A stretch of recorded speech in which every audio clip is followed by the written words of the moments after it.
Olá, pessoal. Eu sou Cláudio Cardoso e esse é o Colab, o podcast de entrevistas do Banco Alfa e também do programa Alfa Colab, que é o programa do nosso conglomerado financeiro. Aqui a gente conversa com fundadores de startups, executivos ligados à tecnologia, sustentabilidade, transformação digital, enfim, um monte de temas que hoje convergem aqui no Papo com Pedro Barreiro. Deixa eu pegar minha colinha aqui, que é um currículo espetacular. O Pedro está hoje me cedendo essa entrevista diretamente de Londres, onde ele fica sediado.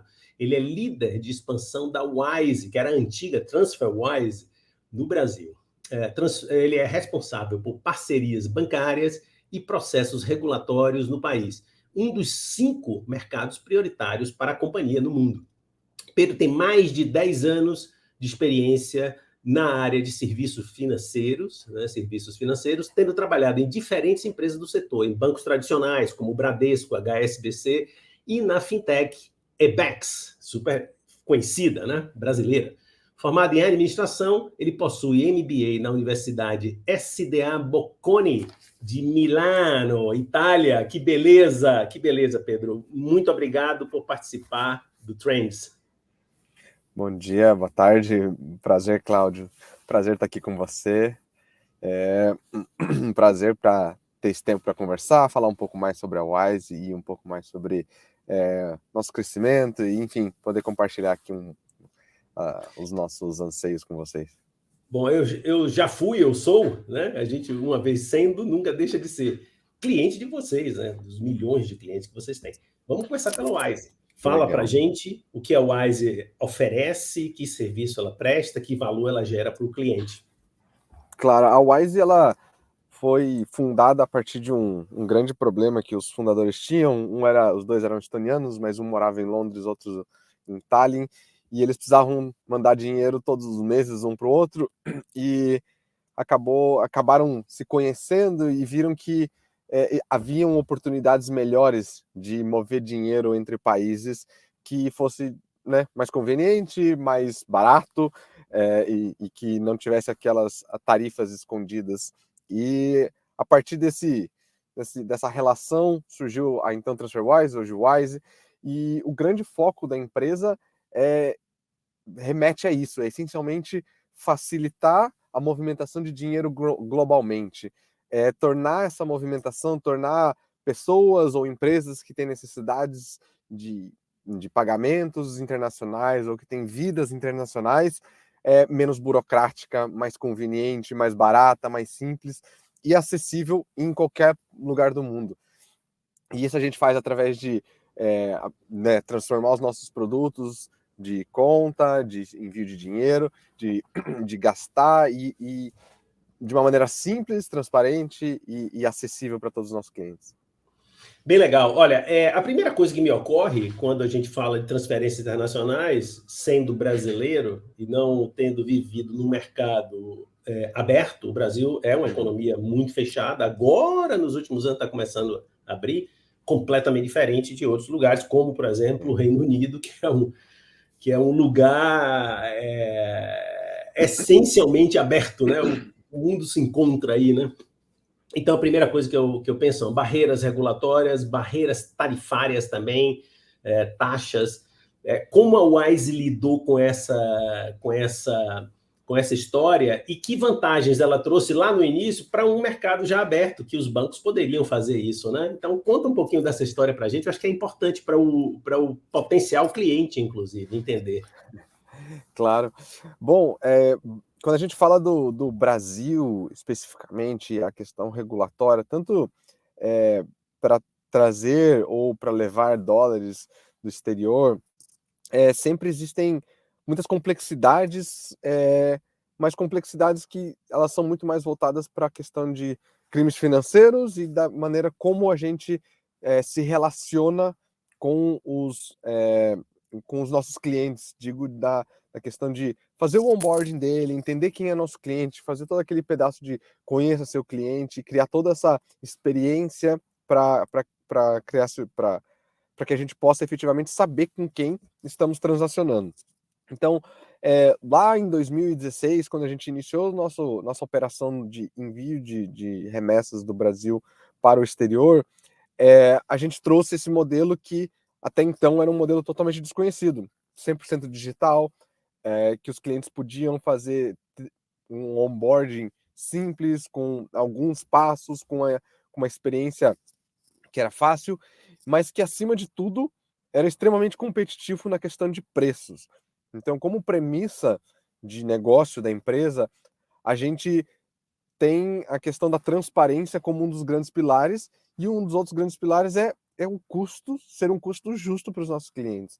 Então, a gente sempre busca mostrar para os nossos clientes exatamente aquilo que eles estão pagando. Então, sempre que você for entrar na nossa plataforma, ou no nosso app, ou no nosso site, você vai fazer algumas simulações de envio de dinheiro, você vai ver exatamente aquilo que você está pagando, você vai ver exatamente aquilo que você vai receber no exterior, e você vai ter essa tranquilidade de que é isso, não vai ter descontos, não tem tarifas escondidas, não tem aquelas letrinhas pequenas, ou que no último passo você vai ter alguma coisa que vai mudar o preço. Então, a gente parte dessa premissa de que vamos ser corretos, de mostrar exatamente que a gente está cobrando, e vamos ser corretos ou mais que isso, vamos ser justos naquilo que a gente consegue oferecer de precificação. Então, a gente, né, dentro dos 4 pilares que a gente tem da empresa, que é transparência, conveniência, velocidade e preço, o que, né, no inglês a gente usa o termo de eventually free, que é eventualmente de graça. Ou seja, parte da onde que a gente quer chegar para o futuro é permitir que os clientes possam movimentar esse dinheiro internacionalmente em algum momento de graça. Que eles paguem simplesmente aquela tarifa, aquela taxa de conversão que vê no Google, né? R$ 1 para X dólares, ou $1 para X reais, enfim. Então, essa é a premissa do nosso negócio, é a premissa do nosso produto, e é onde a gente quer chegar. E isso a gente vem vendo ao longo do tempo, lá de 2016 até agora, a gente vem reduzindo cada vez mais quanto que custa para os clientes enviarem dinheiro do Brasil para o exterior. A gente vem melhorando a experiência de todo o processo de onboarding, conheça seu cliente,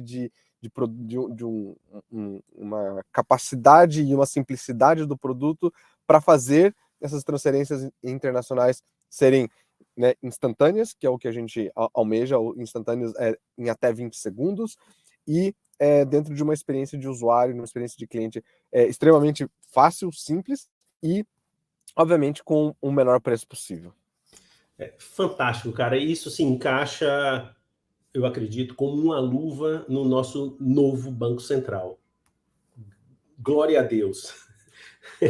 Glória a Deus. Agora, antes de chegar lá, eu quero conversar bastante sobre isso, porque você é o cara que cuida da Wise no Brasil, né? Eu queria entender o seguinte, mais algumas coisas. A Wise, além dessas transferências, eu imagino que tem outros serviços, outros produtos, tá? Conta pra gente aí como é que anda a carteira de vocês. E antes até que eu me esqueça, eu coloquei na descrição do nosso áudio no Spotify e nosso vídeo do YouTube o link para o site da Wise Brasil, tá? Então tá aqui o link, e quem quiser entrar, procura. Conte mais pra gente aí que produtos vocês já transacionam hoje. Legal. Bom, a gente, né, como eu falei, lá em 2016, a gente viu essa demanda no mercado brasileiro, e o mercado brasileiro foi o melhor mercado de lançamento de produtos da Wise globalmente na história da empresa. Nunca houve um país onde a adoção foi tão rápida e o produto se encaixou tão bem como foi no Brasil. E com isso em mente, a gente viu uma oportunidade muito grande, e a gente acompanhou durante muito tempo todo esse processo de, ok, como podemos expandir tudo aquilo que a gente tem globalmente para o Brasil. E final do ano passado, dezembro de 2021, a gente conseguiu lançar o nosso produto de conta multimoeda e o cartão internacional vinculado a essa conta. Essa conta internacional, conta multimoeda, ela é essencialmente uma conta que você consegue ter dados bancários em 10 moedas, e esses dados bancários são efetivamente contas locais, como se você tivesse seu agência e conta em diversas moedas, em 10 moedas, sendo as principais euro, dólar, libra, dólar australiano, canadense, entre outras. E que você pode transacionar, você pode receber dinheiro de um terceiro naquela conta, como se você estivesse fazendo uma transferência local. Então, não existe mais essa necessidade de você ter que receber dinheiro do exterior, né, com uma transação SWIFT ou até mesmo com um outro tipo de transação. Com essa conta internacional, você pode receber esse dinheiro internacionalmente e ter esse dinheiro, esse saldo, os seus fundos, nessa conta internacional, naquela moeda que você gostaria. Então, a gente tem a possibilidade de receber nessas 10 moedas, mas além disso, você consegue guardar dinheiro em outras 40 moedas, no total de mais de 50 moedas, que você consegue ter saldo guardado nessas moedas.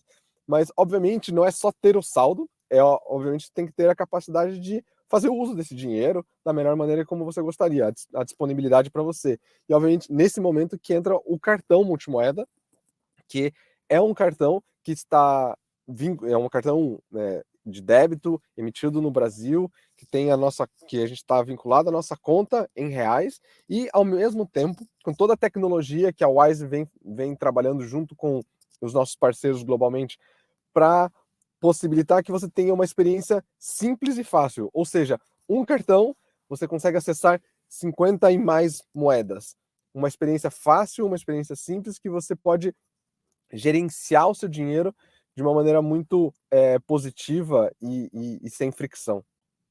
É um negócio espetacular isso que você mencionou no outro trecho, essa transferência em 20 segundos, quer dizer, digamos, né, uma fantasia, você tem um amigo, até um filho, está viajando e está com dificuldade de descobrir que está sem dinheiro para pagar uma conta no restaurante, e ali mesmo, naquele momento, a pessoa pode resolver, digamos, do carro, dirigindo, encosta em algum lugar, faz a transferência, quer dizer, é um negócio mágico, impensável até pouco tempo, né?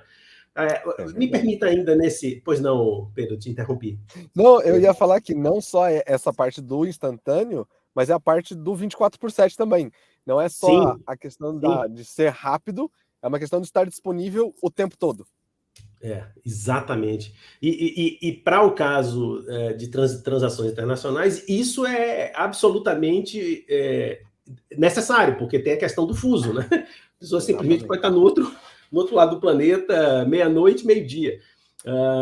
Agora, me permita aí, ainda nesse trecho de explorar todas as coisas que a Wise vai oferecendo, são impressionantes, de fato. Uma curiosidade meio mórbida. Tem algum país que é impenetrável, por exemplo, não pode transferir dinheiro? Bom, eu vou adivinhar aqui, a Coreia do Norte, com certeza. Mas outros países, assim, não tem como entrar, ou as barreiras são muito complexas? Imagino que existam, né? Claro que você responde dentro do regime que você pode responder, porque eu sei que é uma pergunta delicada, né? Não quero lhe botar de saia justa, mas imagino que tem barreiras assim incríveis, né? Tem barreiras grandes e, na verdade, a gente trabalha sempre em linha com as regulações globais e com todas as questões de compliance que a gente tem que ter como uma instituição financeira regulada em mais de 15 países. Ou seja, nós temos 15 bancos centrais supervisionando e fazendo questões e querendo entender todo o nosso processo e querendo entender todos os nossos controles, como nós fazemos governança, como nós fazemos a expansão global nesse sentido. Então, sim, existem muitos países que o nosso apetite de risco é zero e acima disso, existem sanções, né, contra muitos países, e mais recentemente esse tema foi uma questão muito forte com a guerra no começo desse ano, e esses países sancionados pelas entidades internacionais são países que a gente não opera, né? Você mencionou a Coreia do Norte, tem diversos outros, tem o Irã, tem o Iraque, são outros países sancionados, a Síria, a própria Rússia é um país sancionado. Então, esses países a gente não opera, e por questões regulatórias e por questões de governança que a gente tem que seguir estritamente para que a gente possa conseguir oferecer isso no modelo que a gente tem em todos os países que a gente opera. Então, Pedro, pegando essa parte mais, digamos assim, exatamente dos marcos regulatórios, né? Como é que está a evolução aí? Você é um brasileiro representando essa empresa, você tem essa responsabilidade com o Brasil. O Brasil, eu mencionei o Banco Central, fiz uma brincadeira aqui. O Banco Central tem avançado os marcos regulatórios. Como fica a questão do marco regulatório dos marcos regulatórios e a questão de transferência de valores para fora e para dentro do país, no Brasil? No caso do Brasil, a gente vem trabalhando, e especificamente eu venho trabalhando muito próximo e com um olhar muito atento para entender como isso vai transformar e como isso vai beneficiar e otimizar a nossa oferta de produto. Então, todas essas mudanças que tanto as leis que foram alteradas, dando maiores poderes ao Banco Central, e agora as novas regulações e as novas alterações que o Banco Central recentemente, acho que deve fazer 2 dias, publicou pelo menos as minutas, ainda sem aprovar, destas mudanças, a gente vê que isso vai trazer uma maior eficiência no mercado cambial, vai trazer uma oportunidade de novos players entrarem, vai poder oferecer, vai trazer a oportunidade de que os serviços sejam feitos de uma maneira mais simples para os clientes, com menos burocracia e peso, digamos, regulatório nas entidades que operam em câmbio. Então a gente vê diversas mudanças que dão mais controle para que as entidades que operam em câmbio tenham essa gestão mais eficiente dos seus riscos, do seu apetite de risco, para os clientes que você quer oferecer. E, obviamente, isso sempre protegendo o sistema financeiro nacional, sempre visando trazer essa segurança para o sistema financeiro nacional. E que, da minha visão, esse é o primeiro passo para que a gente se torne futuramente totalmente internacional, por assim dizer, né? Quando nos passos futuros, as análises são de internacionalização do real, de facilitar a conversibilidade do real, e todos esses passos que eu entendo que, obviamente, não estão sendo dados agora, mas que são parte de um processo geral de internacionalização e, obviamente, também de modernização do Brasil com relação aos mercados internacionais, até a participação do Brasil na OECD, com essa novas com as leis que foram aprovadas para alteração do IOF no médio e longo prazo, aí nos próximos 6, 7 anos. E isso tudo vai permitir, vai fomentar e vai trazer novas oportunidades para o Brasil e colocar o Brasil de vez num mercado global, competitivo, que efetivamente vai, no meu entendimento, abrir as portas para novos negócios, novos modelos de negócios, novas internalização de empresas brasileiras e, enfim, muitas outras coisas.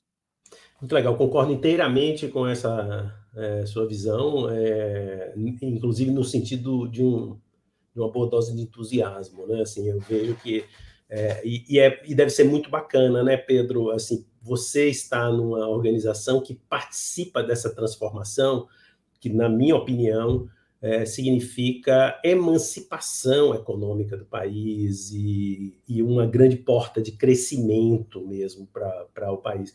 Nesse sentido, comenta para a gente como é que o Open Finance brasileiro, Pix, Open Banking, etc., casa aí com as suas operações. Eu queria ouvir um comentário, porque o Open Banking nasceu no Reino Unido, né? O conceito de Open Banking nasceu no Reino Unido. Conta aí para a gente, né? Tem Pix na Inglaterra, essa curiosidade que a gente tem, e como é o movimento do Open Finance, liderado pelo Banco Central brasileiro, tem convergido com um negócio como o de vocês. Faz bastante sentido toda essa movimentação do Open Finance e das infraestruturas de pagamento com o nosso modelo de negócio.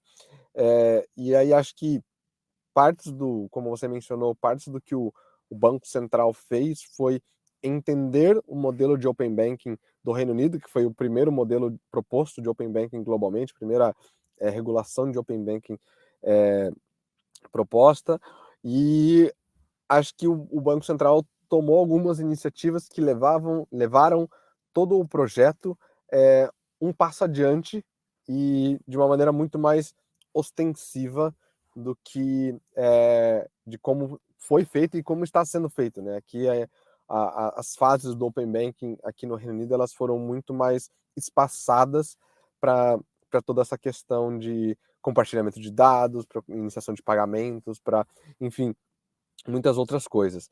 Então, o que eu vejo e o que o Banco Central tem feito, e ele tem feito de uma maneira muito positiva, e aí quando a gente fala de o arranjo de pagamentos junto com a parte de open banking / open finance, é que ele tem promovido e ele tem a capacidade de enforçar isso junto às instituições financeiras, visando o benefício do cliente, né?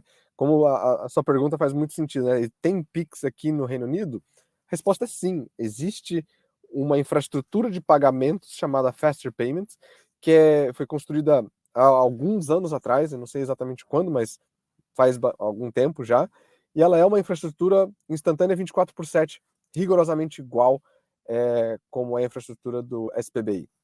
A grande diferença, que para mim é a grande sacada do Banco Central para todas essas iniciativas, é que o Banco Central não se limita à infraestrutura, o Banco Central vai um passo além e cria a experiência de usuário. Como criar a adoção e como criar toda essa infraestrutura que ela seja usada em prol do usuário, né? As pessoas, os cidadãos brasileiros, de uma maneira muito mais favorável a como as coisas são feitas ou eram feitas anteriormente.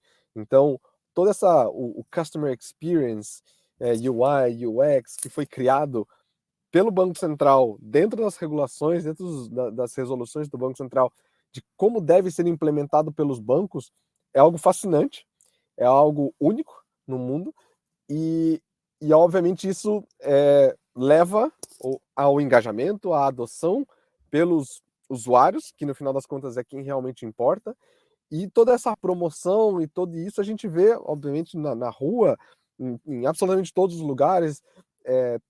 A adoção, o uso do Pix é algo né, extraordinário. E eu acho que isso tem sido em conjunto com o Open Finance. Então, não é só criar a infraestrutura e dizer, olha, tem isso aqui, vocês podem oferecer. Trabalhar junto para que as instituições financeiras realmente utilizem isso, como que elas devem mostrar isso para os seus clientes, quais são as vantagens, porque no final das contas, este engajamento é que vai levar à adoção, que vai realmente levar a uma melhoria dos serviços de uma maneira mais globalizada dentro do mercado nacional. É incrível, né? Porque o Reino Unido tem uma história, digamos, vou dizer assim, de riqueza. 90% das pessoas são classe média, vivem uma vida bastante boa. No Brasil, essas medidas do Banco Central têm um caráter inclusivo. Eu acredito que tem assim, uma sensibilidade enorme com o desenho da população brasileira, porque são medidas altamente inclusivas. Não é à toa que coisas como o Pix, por exemplo, a gente está usando esse exemplo, sejam adotadas com tanta alegria, eu diria, pelo país, né? Talvez um pagamento imediato para um londrino seja uma das opções que ele tem, entre outras, né? E não passa a ser assim a grande, quase que salvação para pequenos comerciantes informais, pessoas. É outro cenário, eu concordo com você. Acho que o Banco Central tem sido muito feliz com essa visão da jornada do brasileiro, né? A jornada do brasileiro. Conta pra gente como é que está a Wise no Brasil, né? Vocês devem ter uma sede aqui, tem time, conta aí pra gente.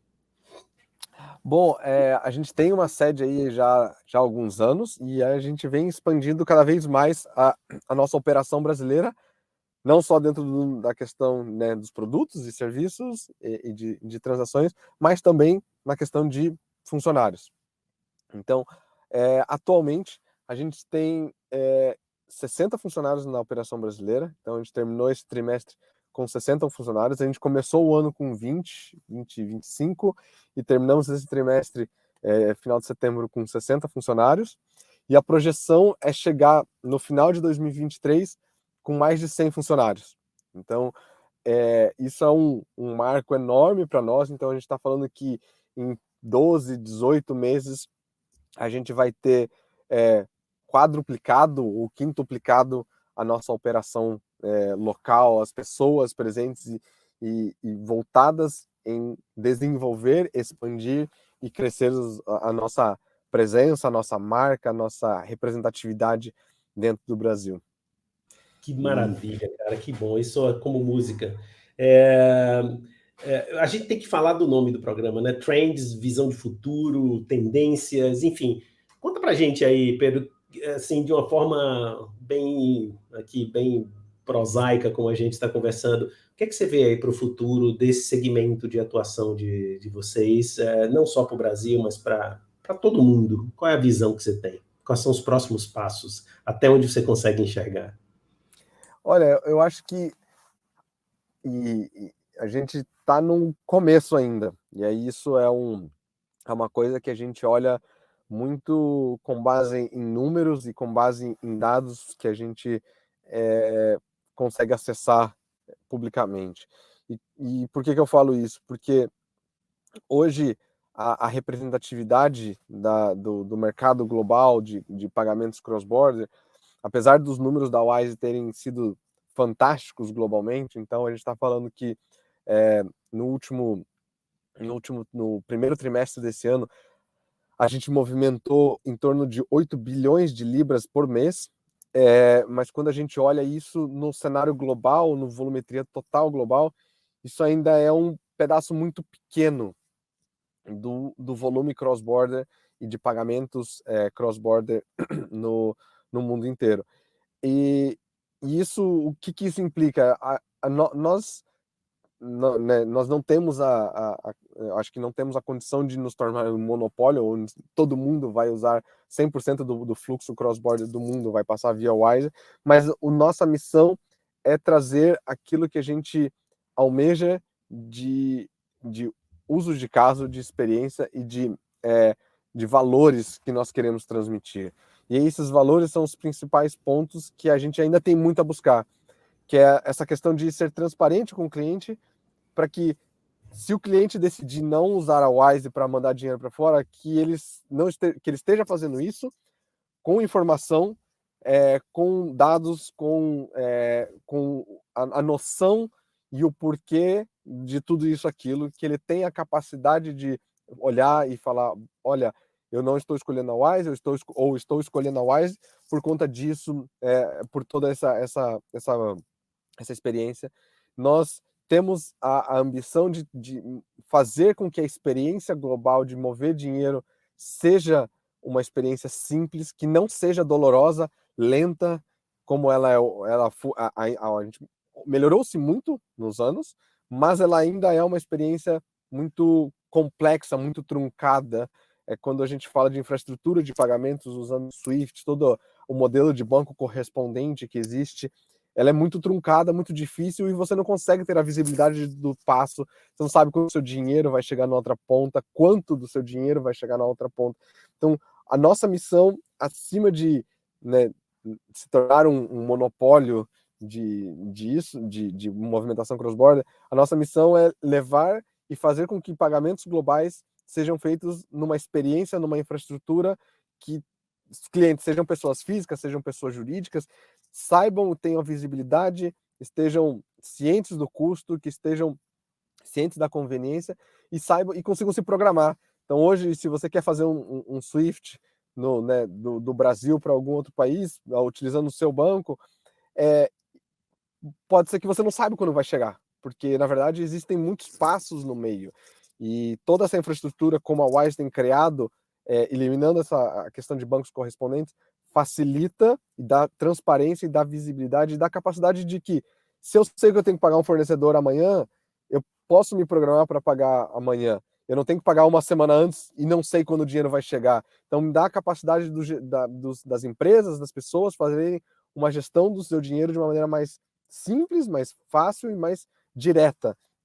Então, acima de qualquer coisa, é levar a nossa missão, os nossos valores para esse mercado, e isso a gente tem muito chão ainda para percorrer.